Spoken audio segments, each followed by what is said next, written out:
হায়রে আমার বাবা,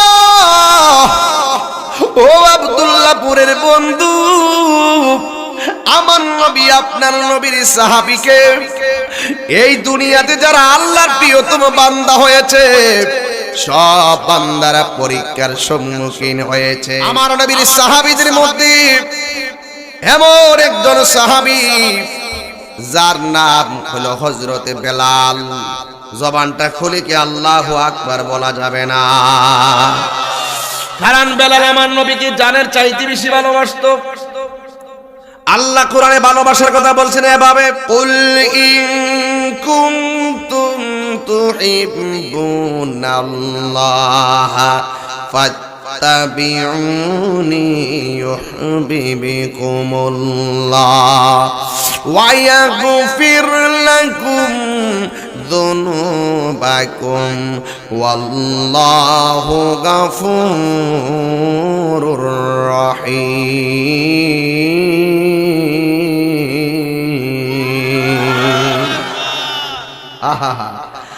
আল্লাহ রাব্বুল আলামিন বলছে, কুল, জাস্ট ইউ সে, ইফ ইন কুনতুম তুহিব্বুনাল্লাহ, if you do love Allah, যদি তোমরা আল্লাহকে ভালোবাসতে চাও, ফাত্তাবিউনি, রাসূল বলেন ইফ ফলো মি, আমি নবীকে অনুসরণ করো, আমি নবীকে অনুসরণ করো। নবীকে কেন অনুসরণ করব? কারণ there is no god but Allah, Muhammad is the messenger of Allah. আল্লাহ ছাড়া কোনো মাবুদ নাই, আমার নবী হলো আল্লাহর রাসূল।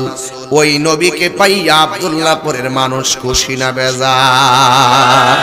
আর বড় করে বলো, খুশি না বেজার? ওই আল্লাহকে ভালোবাসতে গেলে নবীকে ভালোবাসা লাগবে। এখন নবীকে ভালোবাসবো, আল্লাহ বলছে আমি আল্লাহ তোমাদেরকে ভালোবাসবো। ও আল্লাহ, তুমি যে আমরারে ভালোবাসবা, ভালোবাসা তুমি আমরারে কি দিবা? আল্লাহ রাব্বুল আলামিন কোরআনে এভাবে বলে দিয়েছেন, ওয়া ইয়াগফিরু লাকুম যুনুবাকুম ওয়াল্লাহু গফুরুর রহিম।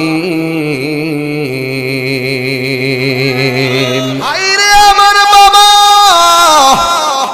ও আব্দুল্লাহপুরের বন্ধু, আমার নবী আপনার নবীর সাহাবীকে এই দুনিয়াতে যারা আল্লাহর প্রিয়তম বান্দা হয়েছে সব বান্দারা পরীক্ষার সম্মুখীন হয়েছে।